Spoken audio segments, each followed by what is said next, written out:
Hi guys, my name is Akshay Ahuja and welcome to my life page. Today I will be talking about music curation as a business. But before that, a brief introduction on myself. As I said, of course, my name is Akshay and I've been born and brought up in Dehradun, did my schooling from Dehradun, went to Chandigarh to pursue my graduation in Bachelor's of Business.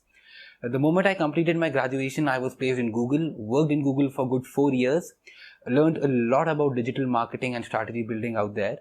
But soon I realized that I was not really walking the talk, and came up and built up this idea of Big Band Theory, which now is a music company. So what we do at Big Band Theory is basically we are into consultancy, we are into music marketing, we are into curation, and we make our own music properties.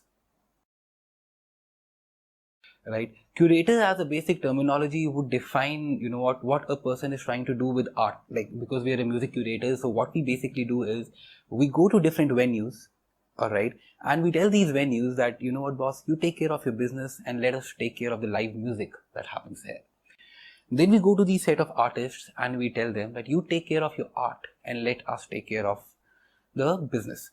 So on one hand, we have a portfolio of artists that have agreed and have believed in our concept. And then on the other hand, we have the set of clients, which are the venues that have again agreed and believed in our concept.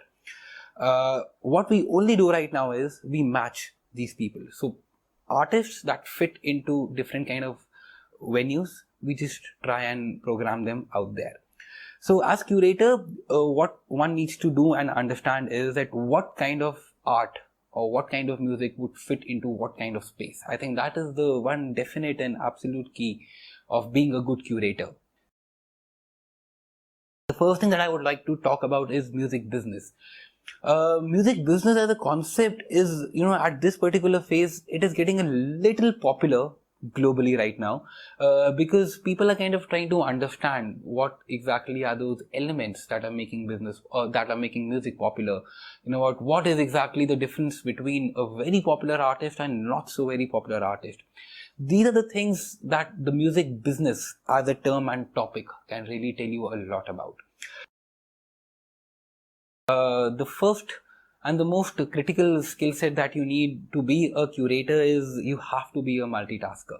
All right. So, you will literally have to do everything. You might say, okay, I am into business development, but, as a business development person, just before the gig, you might be climbing up a tree and tying knots to different, to make sure the banners are in place, such things. So multitasking is one critical aspect of a curator.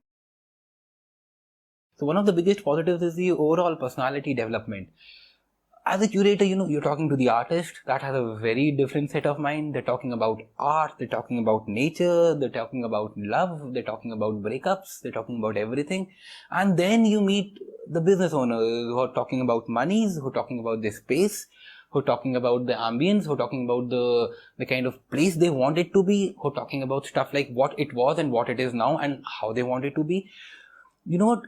An overall personality development happens in such a way that when you meet different kind of people with different psychology,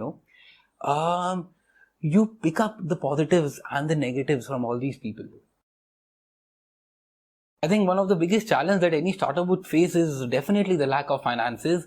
But I think before that, you should definitely know if you have finances, where are you trying to put these finances? A wrong decision in finances can actually ruin your business, right? You can go wrong with operations, you can go wrong with making a team, because these can be rectified. If it's a busy weekend, then you have slept late already, all right? And then, you would generally wake up with a call from either the artist or the venue or the sound vendor or something like that. And with the first call, you would not know what you have spoken because you are deep asleep. But then, as and when the day goes on, I think the first step is to make sure the artists have reached on time or not, right? When they have reached on time, have they checked in the hotel on time or not? Now, when they have checked in the hotel on time, are they reaching at the sound check on time or not?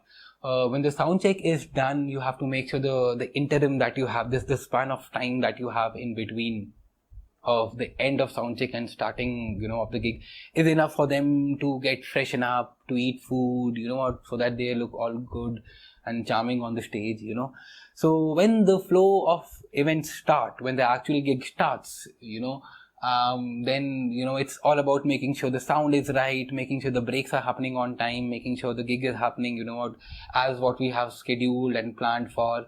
When the gig ends, a lot of people will come to you, they meet you, they will want your contact numbers because they've liked the artist, they will have some feedback, making sure you're talking to the venue whether everything is settled fine or not. Then making sure they're reaching back on time, they've left the place on time or not, because you might have another gig with them the next day in some other city. And this is one gig that I talked about. You might have 3 to 4 gigs on the same day, in the same city. And you might have a couple of gigs in different cities, so it can be a little chaotic, but I think you have to be really patient about dealing with these things. So I hope this gives you a decent amount of information about, what a curation business is generally like. Thank you.